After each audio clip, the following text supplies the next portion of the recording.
صلى عليك الله يا خير الورى تعداد حبات الرمال وأكثرا صلى عليك الله ما غيث هما فوق السهول وبالجبال وبالقرى فوق السهول وبالجبال وبالقرى يا خير مبعوث بخير رسالة للناس يا خير الأنام وأطهرا نفدك بالأرواح وهي رخيصة ونحارب الغرب الدنيء الأغبرا. الحمد لله الذي هدانا لهذا وما كنا لنهتدي لولا أن هدانا الله لقد جاءت رسل ربنا بالحق صلوا على رسولنا محمد صلوا على شفيع ذنوبنا محمد صلوا على طبيب قلوبنا وقرة عيوننا محمد. В продолжении прошлого урока мы говорили о фитре, о естестве человека. Одним из смыслов фитры, как говорится в хадисе, говорится, что фитра – это 5 вещей. В другом месте говорится, что это 10 вещей. И перечисляются, например, такие вещи, как хитан, обрезание, бритье лобка, выщипывание волос под мышками, укорачивание ногтей и укорачивание усов. То есть такие вещи. И это естественно для человека, это противоречит всему неприятному, то есть это красиво, это прекрасно во все времена. Шайтан же, он пообещал, что будет делать совершенно другое, противостоять этому, и об этом говорится в Коране, в суре Ан-Ниса, в 119 аяте, «Аста'иду биллях». То есть после того, как Аллах Субхану Тааля проклял Иблиса, он сказал: «Валя уддуляннахум». То есть до этого он еще сказал, то есть «Ла'анаху Аллах», Аллах сделал ему ла'анат, «Вакаля ла'аттахиданна мин айбадика насибан мафруда». «Я Рабби, о Аллах, я все равно свой насыб, свою часть, тех, кого я смогу заблудить, я их обязательно собью с истинного пути», пообещал Иблис. И дальше он сказал: «Валя удилляннахум, валя уманнияннахум», я их собью с пути и пробужу в них ложные мечты, ложные надежды. То есть они будут бегать за пустыми вещами. Какие-то, может быть, социальные сети для них будут важнее, чем там, собственная семья, например, и так далее. «Валя амураннахум», и я повелю им, «фаля юбаттикунна адан аль-ан'ами», они будут обрезать уши своим животным, то есть определять своих...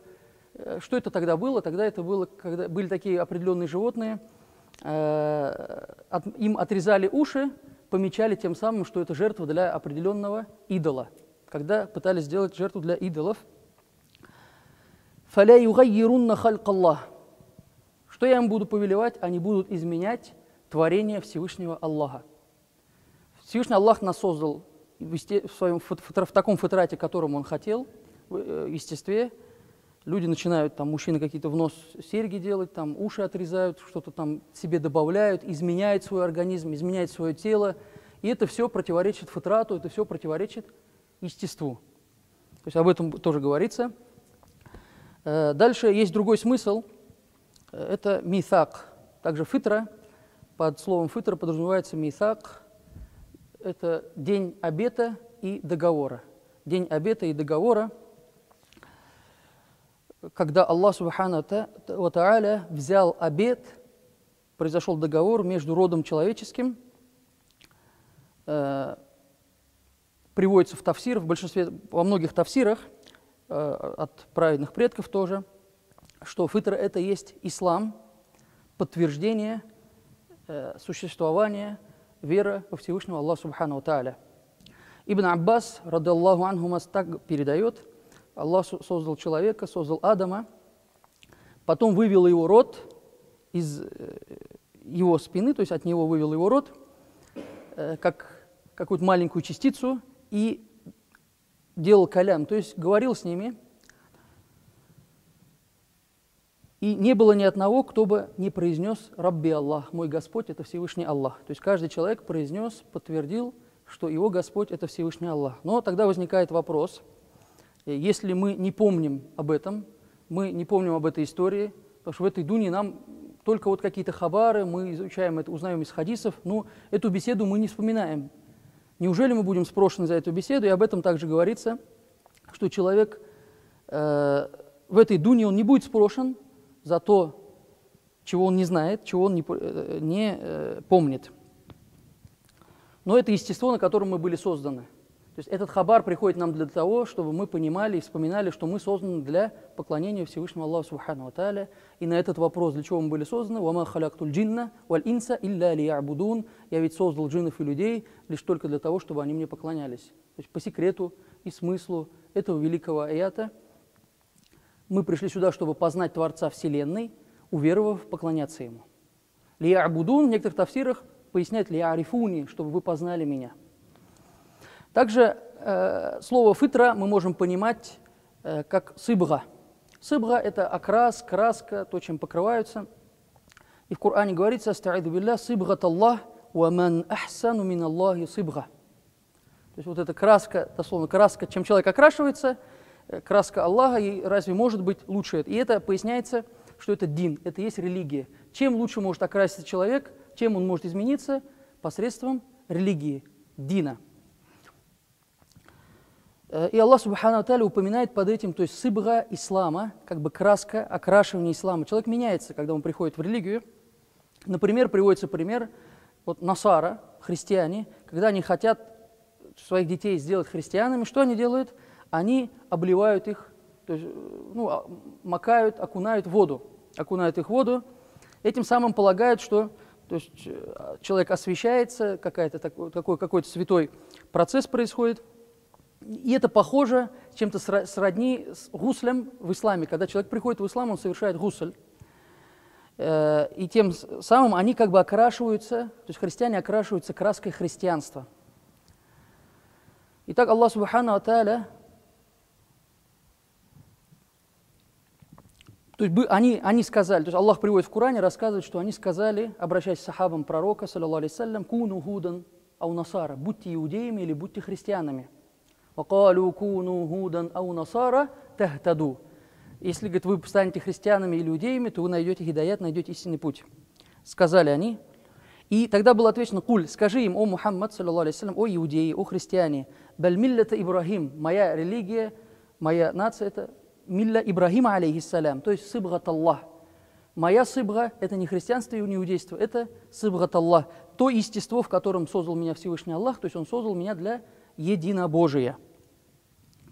И это сыбга, то есть чтобы был ханифом, единобожником, муслимом, и оставил ширк, то есть не уподоблял Аллах Субхану ва Тааля никому, любое заблуждение, и то есть ушел от этого. То есть сыбгат Аллах — это вера, это иман. То есть и иман равно сыбгат Аллах. Что мы под этим подразумеваем?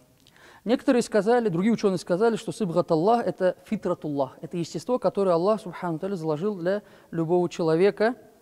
И ислам, он естественный для человека, то есть ислам — это... То есть не значит, что человек родился и сразу же мусульманин автоматически, то есть у него есть кабилия, у него есть возможность, у него есть... То есть все инструменты, чтобы понять, что ислам — это истина, и принять его всем своим сердцем.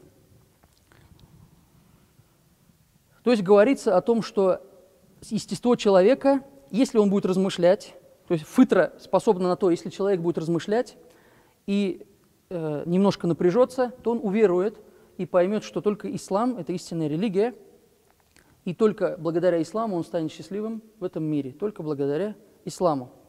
Также сказал Алляма Мунауи в книге «Шарх на Джамиу Сагир». Это книга в этой книге он делает шарх на хадис, как раз «Куллю маулюд юляду аля фитра», что каждый ребенок, он рождается в естестве, он рождается фитра. То есть, и он поясняет, что каждый ребенок рождается с исти'дадом, с возможностью, скажем, с неким набором инструментов для принятия религии. У каждого ребенка, вот он в своем естестве, пока его родители не сделали христианами, иудеями, маджусами, огнепоклонниками и так далее, у него все инструменты эти есть к принятию истинной религии, к принятию истины и понять, что такое плохо. То есть он как бы это чувствует, этот ребенок понимает, что такое хорошо и что такое плохо, где саваб и где хата. Также появилась группа людей, которые начали говорить, что в итоге человек, сейчас они тоже есть, которые отвергают мазхабы, и они говорят, что человек в своей основе, он имеет некую базу знаний. То есть у любого человека есть определенная база знаний с его рождением. То есть некоторые ма'люматы, некоторая информация есть уже у него сразу. Это такие люди, которых мы называем муджассима. О них мы уже говорили. Антропоморфисты, которые придают Аллаху субхану тааля какие-то органы, уподобляют его творениям и так далее. То есть вот это муджассима. Они говорят, что человек, рождаясь, он уже знает некоторую информацию. Например, что Аллах субхану тааля находится на небе, они говорят. Также они говорят, что он сидит, восседает, занимает место на арше. Аллах субхану тааля причист от того, что какую бы ифтира они ни делали, клевету на него, Аллах субхану тааля чист от этого. Это пустое слово. И мы это говорим, мы же с вами говорили, что самая великая книга по акиде – это Коран. То есть всю свою акиду мы берем из самой великой и главной книги, из Корана. Итак, Аллах субхану ва тааля что нам говорит? То есть вспоминаем, о чем они говорят, что человек естества, он говорит, очень маленький ребенок, спроси, где Аллах, ему легко понять, что наверху. Маленький ребенок, он сразу понимает, вот как ты сидишь на троне или на стуле, даже маленький ребенок понимает, как Аллах субхану ва тааля, хаша, может сидеть на этом троне. Они говорят, что это фитра, это естественно понимать вот эти вещи. И мы же им отвечаем, посмотри, что Аллах субхану ва тааля говорит тебе, «Валлаху ахраджакум мин бутуни уммахатикум ла та'ламуна шай'a». То есть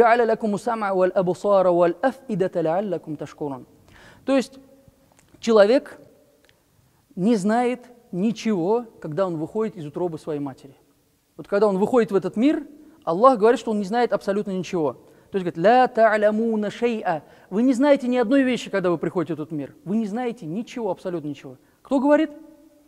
Аллах, субхану ва тааля, говорит, что вы ничего не знаете. То есть не нужно наговаривать или придумывать, что человек что-то может знать, какую-то информацию. Посмотрите, вы не знаете ничего.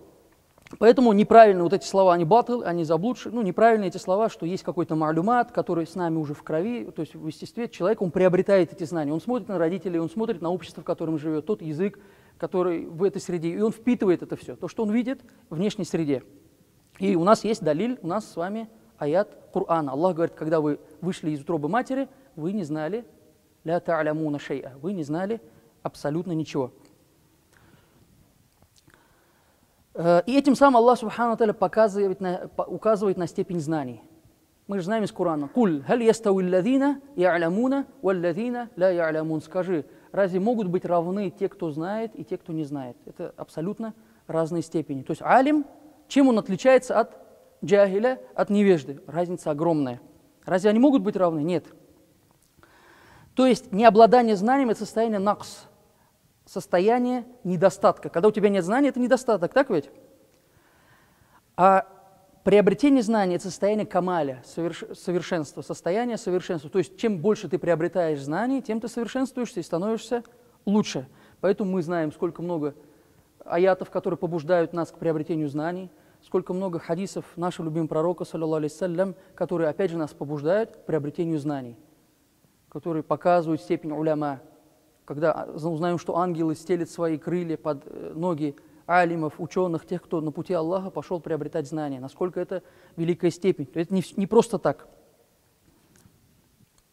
И также в хадисах восхваляются те причины, которые нас ведут к приобретению знаний. Эти все причины.